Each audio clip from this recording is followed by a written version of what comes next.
Here we go. 3, 2, 1, go. Hello and welcome. Thanks for joining us under the library. We are an actual play Call of Cthulhu show set in a homebrewed universe that is created by our very own keeper. If you enjoy what we do here and would care to support it, please head over to underthelibrary.com/support. There you'll find links directly to our module, The Snake's Oil, and to our Patreon account. Again, that is underthelibrary.com/support. With that, let's get to a show. My name's Arthur. I am playing Buddy. I am here with Emily as Colette, Rick as Sam, Scott is playing Eddie, Wayne is Sister B, and as always, our keeper is Michael. Michael, the show's yours. Under the Library is a horror tabletop role-playing game set in the Call of Cthulhu universe. As such, it features horror and other unsettling imagery. Not safe for Scott is our signal. The following information will be graphic. If you're concerned, skip ahead, but stay with us. And if paper clipping your NPCs because you just can't bear to let go is your thing, then you're probably in the right place. And with that, I'll turn it over to Emily for last session's recap. All right, last session, we started with Eddie, who wakes ravenously hungry to see Buddy examining the mysterious book. As they discuss who will hold on to it, they hear a knock at the door. Colette comes in and shares her sketches of both the scene at the murder house and what she remembered of the abduction. And Buddy examines them closely as Eddie crunches on crackers in the background. Colette herself sits across the room, lost in horrible thoughts. In a flashback, we learn that Sam researched bloodstone in the local library. He learned there was a shocking loss of life in the mines and also lingering questions about the fate of the miners' wives and children. Sister B brings her new brain sample to Ethan at the pharmacy, who is anxious and visibly disturbed by the sample. He admits that men came to the pharmacy looking for Sister B and that he spoke to them. The sister realizes that the men hurt Ethan, and as he begs her to slip out the back, a bell rings and two men enter the pharmacy.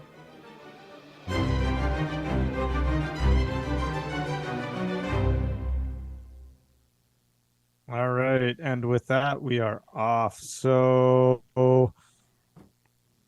let's just get back to Sister B, right? Is that okay with y'all? Perfect. Okay. So I wait to see her shoot up a store. Right? Seriously. Sister B. So Ethan is Sister B. You've got to get out of here. Go through the back door. Get out of here. and she grabs Ethan by the scruff by his collar and pulls him right to her face, and she looks at him right in his eye without flinching and goes, "Ethan, you tell me, these men coming, are these the men that hurt you? You tell me right now. Do not lie." And he can't say anything. They're like, it's not a big distance, right? They're closing in, and he's looking out of the side of the eye, and he's just shaking his head up and down. And he says, "That is all I need to know." And she stands up, and she steps out from behind the counter. Oh dear. And she says, "Excuse me, are you the men who have hurt my friend Ethan?" Ma'am, do we call you sister?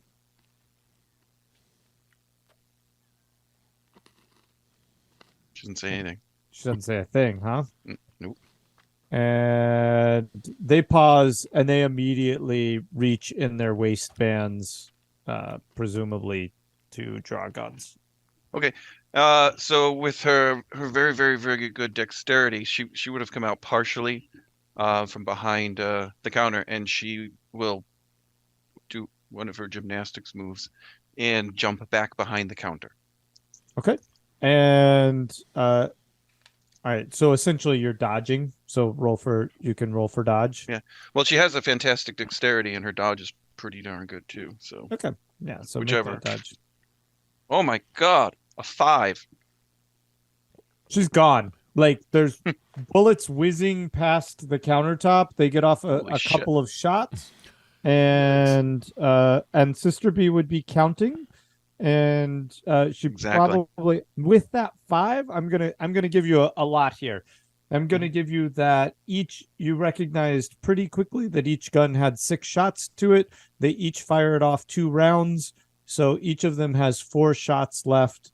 And you are under the counter, and probably, well, I don't know. What did you do with Ethan? Is he just standing there? Ethan, no, she was. He's got 4 holes in him now. If she had, and she counts 1, 2, 3, 4. This is how I count bullets. Unless 2 bullets went in the same hole, then we're thrown off. So I guess with that 5, we'll ask if she was able to spin around, being near Ethan, and grab a shirt and pull him down. Sure, no problem. He wet himself though. He's like not made out for this, right? So he's scared. So. Yeah. And at that sister to be, she will have her mouser out, and she also has a knife that is strapped to her thigh underneath her dress, and she'll have that out just in case. Okay. And it's completely silent after they fire on the other end of the counter. So, is there any way when she goes behind the counter? I don't know the makeup of the store, and we'll have to do this for her in being able to dive behind it. But sister to be it would be her way on the floor. She looks underneath to see if she can see their feet. Is it solid down to the floor? That's what I need to know. The counter is solid down to the floor, Mm-hmm. but give me a spot hidden. Perfect. She did not get that spot hidden. Okay. Missed it. And so what there is behind the counter is there's some mirrors on the ends of the cabinets that hold the pills. Gotcha. And she looks up at them, but she's not able to catch a reflection of anybody. She is with her training. She is very good at listening. So she listens, and she's listening. She just motions to Ethan. She like pinches her nose, she has her weapons out, but she whispers to hold your breath, because she wants to listen that good if she can hear anything. Okay. And he does this really exaggerated, like puffy cheeked. I like Ethan. This is not his world. Oh man! And so on her listen, she gets almost a hard success. Okay. And you hear them shuffling behind the counter, and they've split in directions. And it's almost like you're right back in the kitchen where they split directions around the island in the kitchen, right? There's 2 entrances into that area? No. There's only one, but what you hear one kind of shuffling to the opposite end of the counter. They're basically trying to flank you. Yeah. She would figure that out very quickly.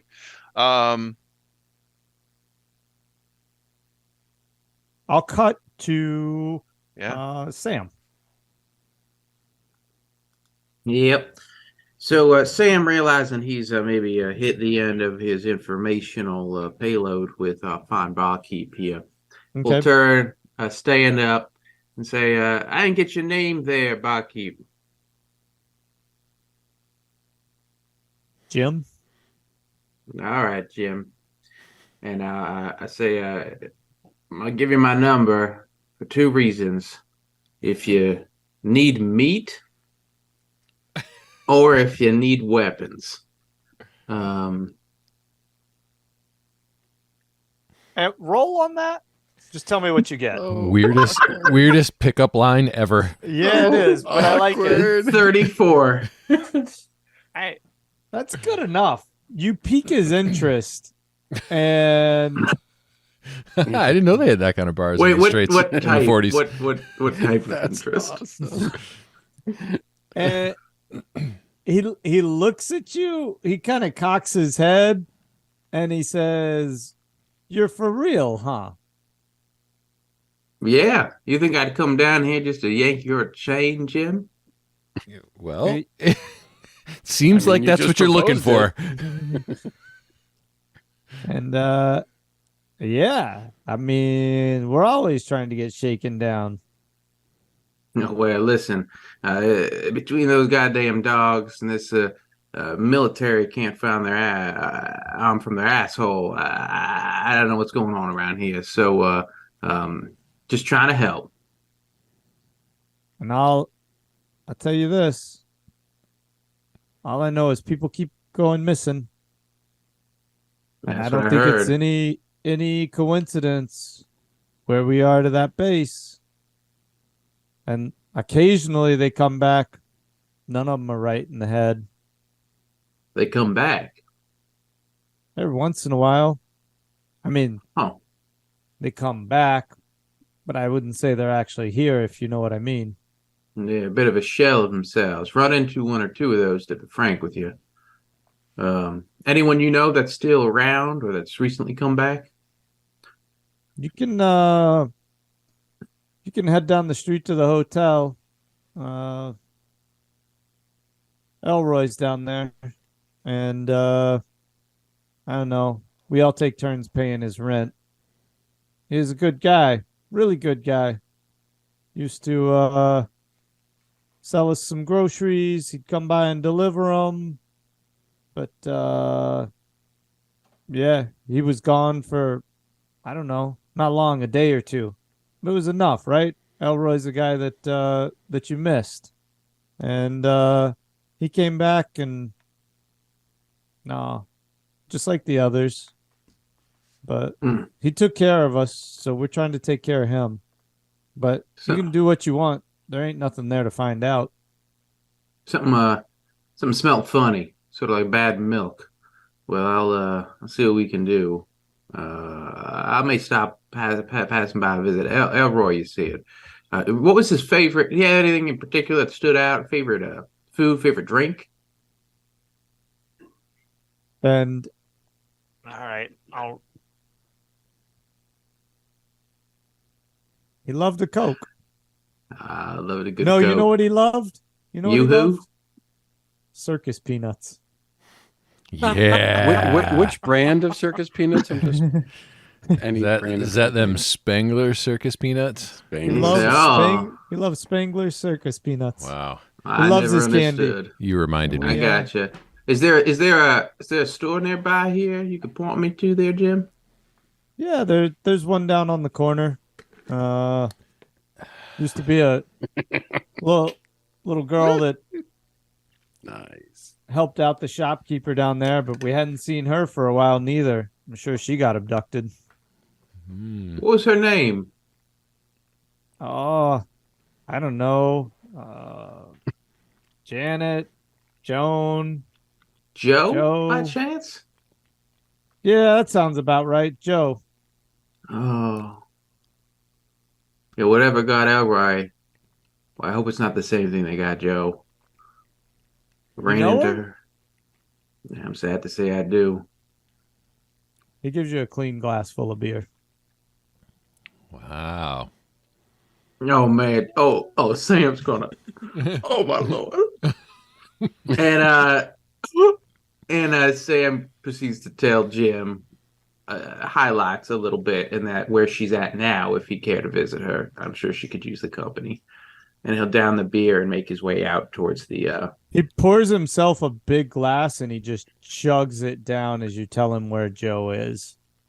And then he pours himself a second glass and he hits it hard and he's hit, like you can see the veins start to like pop out in his neck, and he doesn't have any words for it, and you can just see the anger kind of seething through him. Yeah, channel that, Jim. Channel that. I don't know. If there's anything I find out, Jim, I'll pass it your way. I think us locals got to maybe stick together on this one, but I'll let you know if I find anything out. Seems like it's important to both of us. And I'll make my way out towards the tip my hat, make my way out towards the candy store or general store, whatever it is on the corner. Okay, sounds good. Yep. All right, that leaves us with Buddy, Eddy, and Colette. So where we left off, if I remember right, Buddy's leaning over the drawings, trying to find any details that would fill in any gaps in his memory. Eddy is Cookie Monster and crackers, and Colette's having a moment. Yeah. Okay. So safe to assume that. Oh, you've had plenty of time to think about this. Does Buddy see anything? That Yeah. She circled a spot on the map or on the floor plan right outside the back door, and it just says ring. Okay. Hey, Eddie. Eddie, do you see this here where it says ring? Yeah. So like ring, like wedding ring, or like doorbell ring? I just remember, Eddie, you're It just getting says pretty ring. like the lasagna's really like you're kind of like Yeah, like I'm a little. You Not getting to mention hangry? Scott's not the smartest person in the world either. So between the two of those, he's really fucked. Hey, Colette, are you okay? What is this? This thing says ring right here. Sorry. What?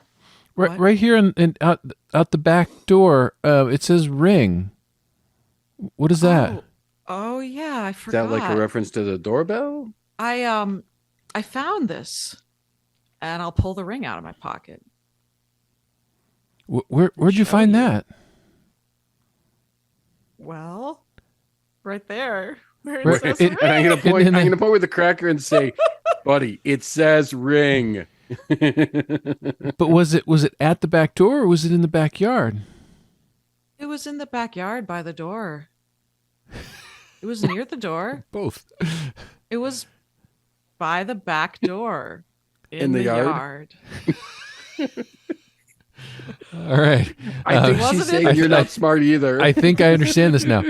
I think maybe somebody walked in or out of the house and this ring fell in the backyard by the door. Do we recognize anything about the ring? Did it look like it had been there for a while, or was it kind of new? So I let mean, me give you. Can I give you the description, Eddie and Buddy? Yeah. So Mhm. what you're looking at is a very large ruby, emerald cut, and so it's probably 3/4 of an inch long by 1/2 an inch wide. Jesus. A really large ruby, with it's got diamonds all around it, and then an equally heavy weighted band. There's designs in the band that if y'all want to make an occult roll on that. Sure, why not? I've got like. What could possibly go wrong when I roll dice? Here comes the ring takes over, Buddy. Buddy goes on a killing spree. Where's occult's usually super low? Where the hell is it? Yeah. That's 5. Yeah, Oh, that's I fine. have a Wow. 5 as well. I missed it. don't I got a know good if I should roll, bother but- rolling. Oh no. Okay, just for looking at this roll, each of you who failed gets 3 points of occult. You can add Wait, did that we onto all your have to character. roll? Oh, we get points? Yeah, you get points Okay. since you failed I that. rolled really well, but I failed. I rolled an 18 Okay, on my 5. I rolled Yeah. really poorly when you failed. so Okay. add 3 points onto your occult score. So what it looks to you like are designs, really intricate designs all around the band of the ring. Okay. And it's obviously extremely heavy, and you're not quite sure, but if you turn the ring at the right angle to the light, that ruby looks slightly different in colorization or coloration depending on how you hold it. Doesn't stay consistent, you think, but you're not sure. Any 'Cause you're inscription? hungry. No, there's a lot Well, of that's weird what he symbols just that, said. yeah. No, I'm picturing that on the outside of the ring. I'm looking on the Yeah. inside of the band. No. No. no. Okay. Nope. Okay. Wow. Okay. And That thing, so did it? not for nothing, but that You know looks what, that- pretty that- valuable. Hang on, that was not a good improv value. You can roll on that. Make a spot hidden roll, Eddie. Let's see how this ring develops. You mean Buddy? Buddy. Sorry, Buddy. Yeah. I know we're interchangeable. Oh yeah, that's my spot hidden. That is a hard success. Okay, that's not quite good enough. There is, Okay. there looks like there was something, but it's been worn and smooth. I'll give you this with your hard success. The inside had something inscribed inside of it, but it's been worn for so long, and that it's worn down to just very, very light etchings which gives you the feeling that this ring is incredibly old. Like possibly we're talking hundreds of years old. Interesting. Is it clean or dirty? Like, does it look like it had been? Colette, my other question is, do we like? I want to see if there's anything crusted on it. If I see anything that looks like it could be blood, just anything that looks like it was part of some of the violence that may have happened. All right. So can Colette, just to give you a retcon moment here, you pulled this off the ground. It wasn't buried, right? It was on the ground, but it would have been dirty. So did you wash it or anything like that? Because that's how it would look to Buddy. I'm just like, I don't know what it would look like. So I didn't wash it, but when I picked it up, I did kind of just rub dust off of it with my thumb to look at because when I picked it up, I saw the inscriptions. And then since then, I've been fidgeting with it in my nervous moments, just sticking my hand in my pocket. Of course. Interesting. Hey. So that should give you a good idea. There's no blood on it to answer that part, Scott. Okay. But that should give you kind of an idea of what the ring looks like. Yeah, so it's probably relatively clean at this point if it's been in her pocket and getting, fidgeted. Getting rubbed. Okay. Yeah. Weird. Okay. Wow, that's really interesting. That doesn't seem like the kind of thing that would be in a house like that. And I also got to say, I mean, that's a lot of stones on there. It's probably worth a lot of money. You don't exactly find something like that just laying around, and you don't find it laying around in a neighborhood like that. Mm-hmm. And the fact that someone didn't go back for it, that tells a story, right? Someone that loses something like that, they don't want it to stay lost. They want it to get found. I'm just going to snatch it back and stick my hand in my pocket. Okay. And then we'll cut to Sister B. Oh, it is good that the Sister B had. Well, she didn't need time to think. I as a player, needed time to think because my first instinct would be what Quentin Berry would do, who was go straight forward and into things. But he's not trained. Sister B is trained. So this is what she does. So she's back there with Ethan, and she quickly thinks, because that's what she does. She's trained to do this. And she has knife in one hand. Then she looks at Ethan, and she grabs his hand, puts knife in hand. And then she says, your protection. He says, come. And she, there's a back door. I hope that's what. Yes, there is that he was trying to get you to go through between the cells. And we start going towards back door, and this is where Sister B does her little thing. She says something just loud enough that the pursuers would hear it, but it's like it would be muffled. So it's right in that little middle zone. Okay. Like sort of like she was talking to Ethan, but she wants the other fellows to hear it, and she says, "Quick, out the door, both of us. We will circle around front and get them from behind."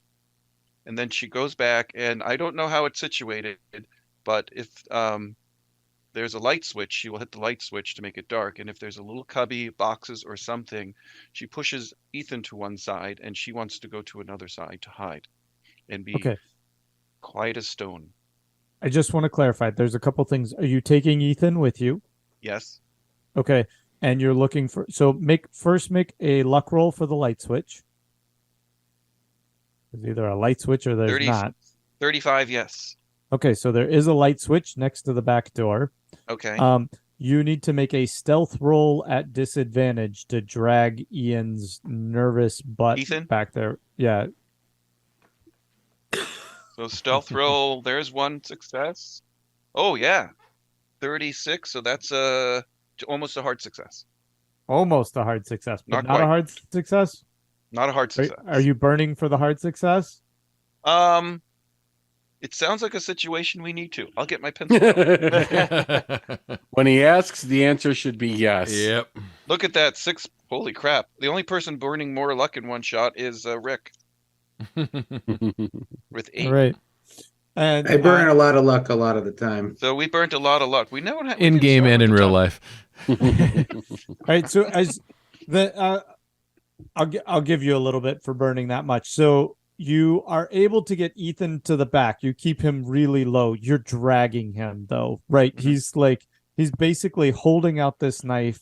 His pants are wet, and you're dragging him by the shirt collar. But he's not big either, right? He's pretty small in stature, and he's holding this knife out like towards his feet as you drag him by the collar, and as you move back between the shelves, you're keeping an eye out, and you can see the tops of their heads. Just the because they're ducked down below the counter, because obviously as fast as you moved, they don't want to get shot either. And then what she does is she opens the back door and pulls it and slams it shut. Okay. And Perfect. then stone quiet. All right. And cut to Sam. So Sam is making his way then down to the general store.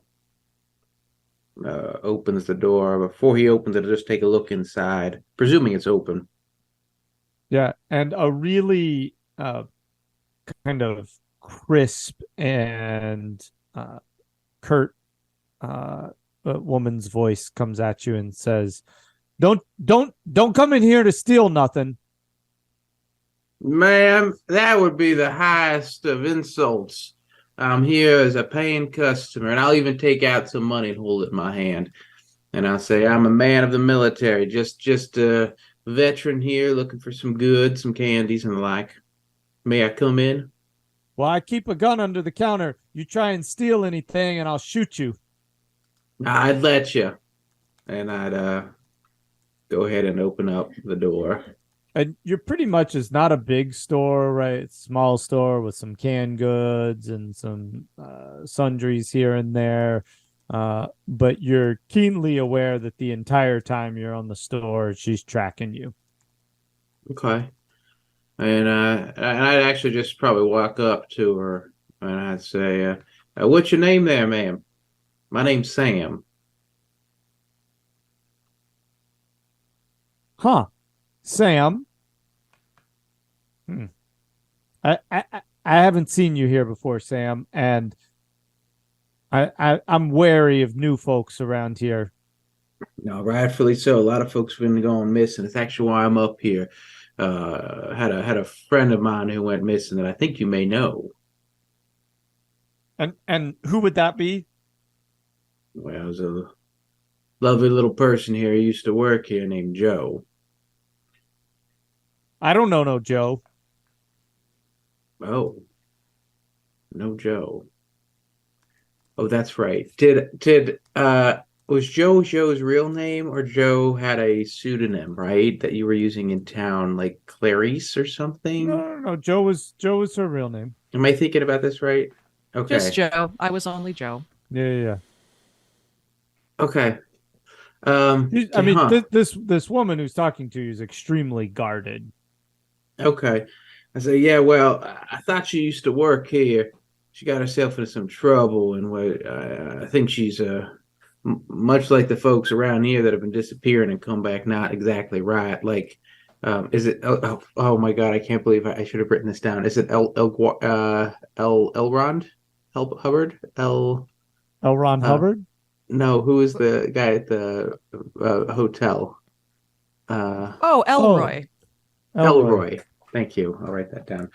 So yeah, much like I heard Elroy just coming back a bit of a shell of themselves. Well, she's I'll tell her where she's at, and in case she knows her or knows anyone who is aware of her. So, but I'm really in here just looking as a purveyor of goods. You got any candy? Any circus peanuts? You know what you sound like? You sound like all those other people who come around here snooping. That's what you sound like. You want some circus peanuts? Yeah, you can get a circus peanut right over there. 50 cents a bag. Oh, my Lord. These must be the freshest, most perkiest little peanuts around. And I'll go over and I'll take a bag. In fact, I'll take 2 bags. And I'll walk over and I'll put a dollar bill down. And she even looks at you. Well, I tell you what, make a persuade roll first for buying your 2 bags. Oh, God. He's going to be broke on beer and circus peanuts. 83. Yeah. No, I don't make it at all. Yeah. And she just looks at you and she says, $1. Oh, you drive a hard bargain there. Wait for name. Waiting for name. Let's see what she goes with this thing. She says, Belinda. Oh, Belinda, you got just a dazzling of this little pair of eyes there. Appreciate your here. $1.50. I say, oh, you're gonna run me dry. I got a little kid at home. I can't be paying no $1.50 for confectionery goods, Brenda. Not Brenda, Belinda. Seriously? Maybe you can get another bag for Rachel. I'm clearly not good with names. You know what? I said, fine. I'll just take the one bag then. I'm sorry for ruffling your feathers. And, $1. Ma'am, you want business today or not? And I look around the store. I said, I'm just a humble paying customer coming here, purvey some goods for Elroy here. One of the Are you locals. threatening me? No, these prices are threatening. You kidding me, ma'am? I have a ranch up the road. I don't make enough. I'm just trying to do a good deed. And she grabs you by the shirt. And she goes, did you harm little Joe? My lord, no. I've been I was worried about her. I came to find her of a blank mind. In fact, I've been making little recordings at the library to try and bring her some peace of mind. Make a persuade roll. No, sir. You get it at advantage since you've actually made some recordings. A 1. Whoa. And Man, we don't Which get many you have of to those. understand. I just need everybody to understand. My persuade is a 13 for a regular success. Oh my God. Wow. oh, that's incredible. That does track with the character, though. That you're Yeah, persuaded no, it to be a does. 13. I'm perfect. actually super glad it happened because in this moment, right? And It's actually so perfect. The dice know. The dice know, everybody. The dice know. You're getting some discount circus peanuts, man. Oh, I'm gonna get so many peanuts. I have peanuts at the wing wagon. In fact, does she have a bike? we actually let chat.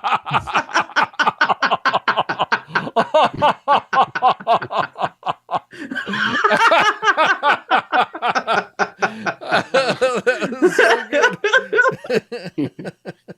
I don't know if it's Sam or And in broken. scene, we'll get back to your one. All right, Buddy and Eddy and Colette. Does she have a bike? That was too good. Oh my God. All We right. actually had Chat GPT write this whole episode. Right? Okay. All right. So we've got the ring. You took it back. So I'm going to say, look, with you or without you, buddy, I'm going and I'm getting myself some dinner. I'd love to keep this conversation going. Colette, on me. I'd love to treat, but I'm going to the diner with you guys or without you guys. What do you think, Colette? Are you able to come and eat and we can discuss what we're going to do next? We got to have Yeah. some fuel, right? Sure. Let's go. There's Okay. no better fuel than lasagna.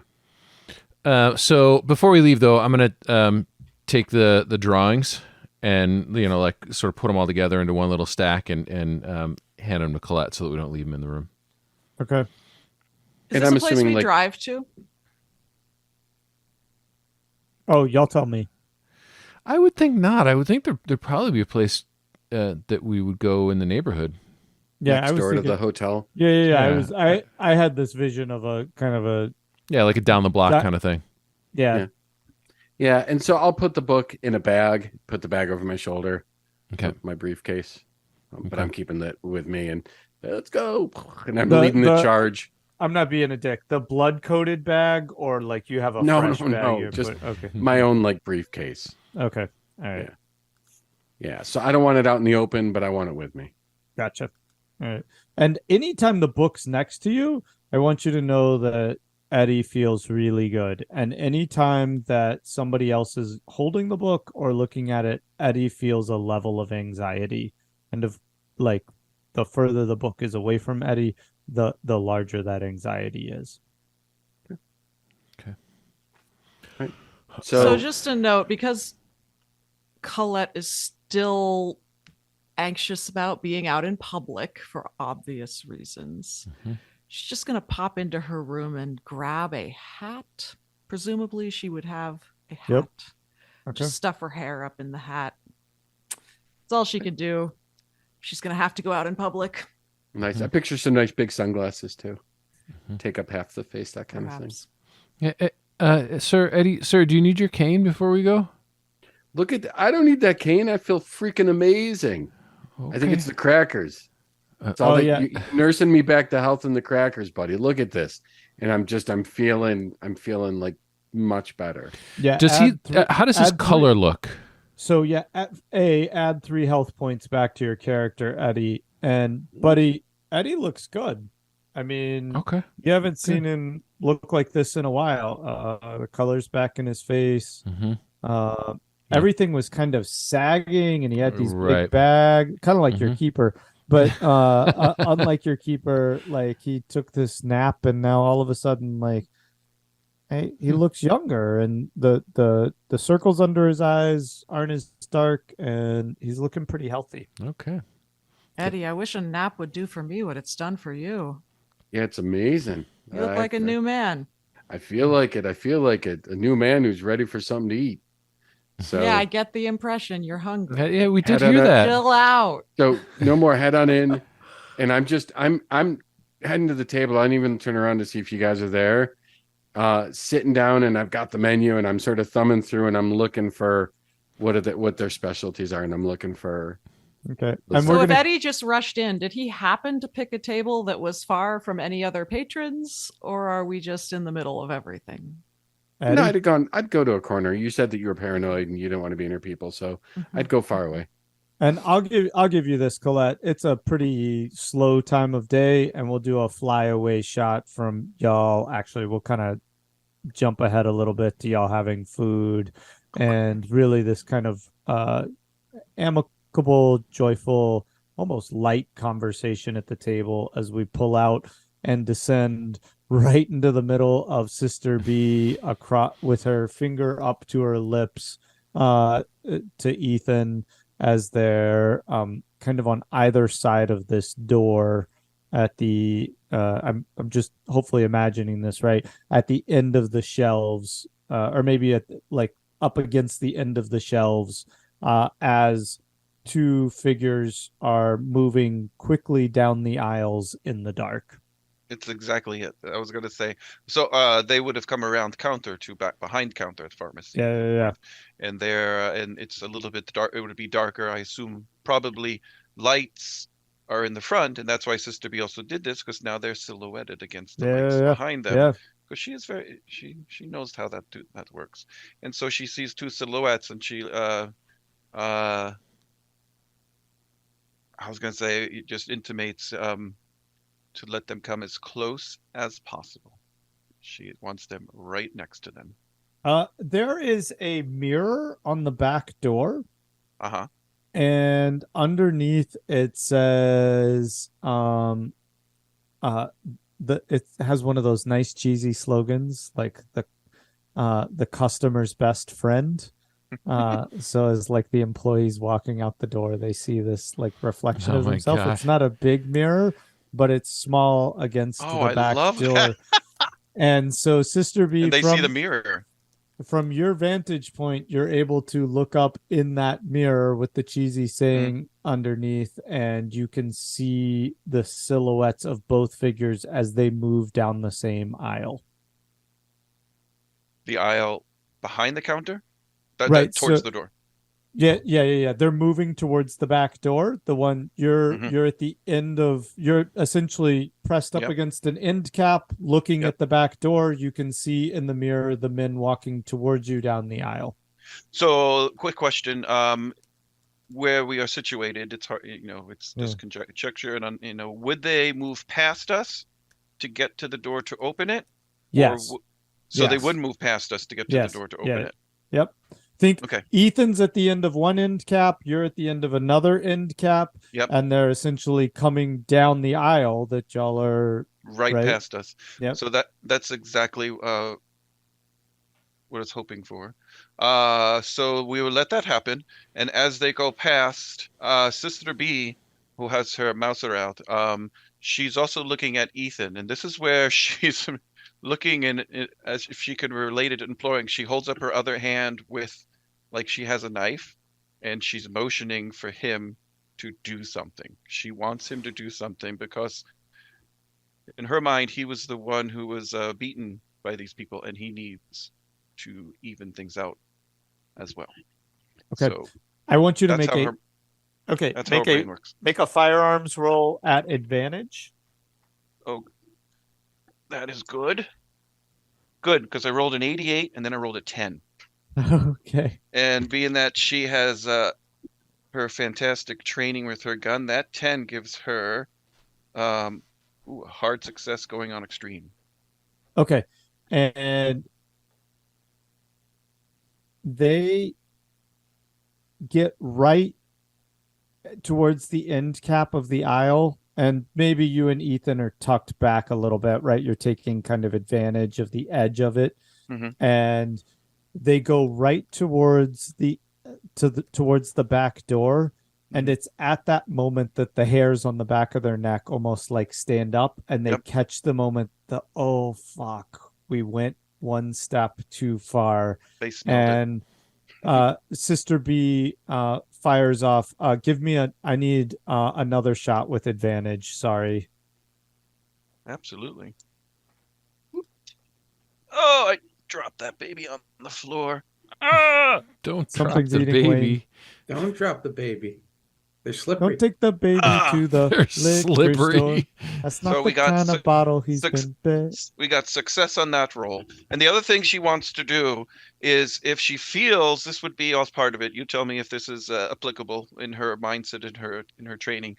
When she shoots, if she knows she has shot at this person and she has a hit, she's also lunging forward with her dexterity and really pretty good strength at the other person.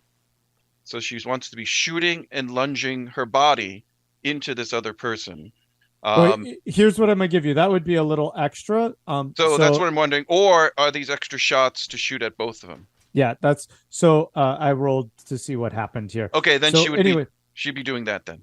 As they breach the end cap and they have this sudden realization that they've made a mistake, right? That they've been trapped. You hear the sound of Sister B's pistol firing off. High velocity mouser. Yeah, and the first person just hits the ground, and Sister B actually quickly aims down for the second volley of shots and catches the other guy in the leg. Perfect. And the first one's just down. Like, Sister B knows from experience he's most likely dead. And the other one hits the ground wailing. And as he hits the ground, it reveals Ethan in the background shaking with this knife. And he's just standing there absolutely terrified. And Sister B goes to Ethan, not to the man on the floor, but she goes to Ethan and grabs his hand. And she's pretty strong, and she grabs his hand and forces his hand down, or just starts him on his way. Okay, and we'll cut to Sam, who just finished rolling a 1 on his persuasion check, and so she lets you go, Sam, and she looks at you and she goes, "You're for real?" Boy, everyone keeps saying that to me today. Of course I'm for real. Genuine as the day I was born. I'm here just as a concerned citizen. I've seen too many folks here getting injured and hurt, disappeared, coming back as a ghost. It is scary. Where's Joe? And I'll tell her where Joe is. Over at the infirmary, and where the whole story, and then yeah. She pushes the peanuts and the dollar back at you, the circus peanuts and the dollar back at you. And Joe, what's something you left behind in that little apartment? Well, Something that Sam might want, that might be good for Sam. I don't know, something. there would be another book or books of sketches because Joe tended, I guess this is the theme. I had two people who drew, but Joe wasn't as good of an artist as Colette. She wasn't trained, but she tended to draw pictures of anything she found. And just like she had that little box under her desk, under her dresser of just oddities, items that she had found around town and in the woods. When she was on the move, she didn't keep belongings as much because who knows, but she would try to draw things that she saw that looked interesting to her. Is it the tooth? Do I find that? Does she give me the tooth? The tooth is not in the no. Joe Oh, that's never just went back to the store. All right, fine. That was more for me. I'm sorry. And Sam, she just looks at you and she says, I've been holding on to this and I don't want it no more. And she reaches under the counter and she pulls out the book that Emily just described. And she looks at you, Sam, and says, I don't want you to take this the wrong way. But don't come back here again. And you can see like her eyes are watering and she's pretty upset. No need to say another word, Belinda. And I'll just take a quick look around. Does she have a bike in the store? Or just does she have a bike? Maybe you should roll on all that luck you spent. You know what there is? There is a bike outside the store. Outside the store? some other kid's bike. Okay, no, genuinely, hold on. Genuinely, is it like marked for the store, or is it just somebody's bike? It's somebody's bike outside the store. Moral dilemma for Sam. And I'll say, all right, Belinda, I'm gonna head on my way. You take care now. You hear? And she just kind of turns away, and she doesn't want you to see her face. She's looking towards the back. No, fucking perfect. So she's not looking. So I'll head out and I'll take a look around. Is anyone in eyesight right now of the store? No. Where I'm at. No. And I will take the bike. No. Can you make a stealth? Can you make a stealth roll on stealing this bike? Please roll a 95. You just Please. He just can't help himself. No. I rolled a 22, but my stealth's a 20. So I'm going to burn. Points of luck. Burn that luck, baby. Hey, if there's a person nearby who it's their bike, punch him in the throat. All right, so Sam spit take Emily. Sam, we cut away from this scene as Sam skedaddles down the street with this little blue bike under his arm. I'm picturing him hunched over like the Grinch. No, he's not on the bike. He's like carrying it. No, I know, under but like his arm he's and, all hunched over and like tiptoeing, running. Yeah. Grinch. And my plan keeper would be to put in the back of my truck and cover it with the burlap sack. That's my plan. We can move on. He's All a right. mean one, Mr. Sam. And on that note, we will end this episode. Oh my god, I can't believe you just stole a kid's bike.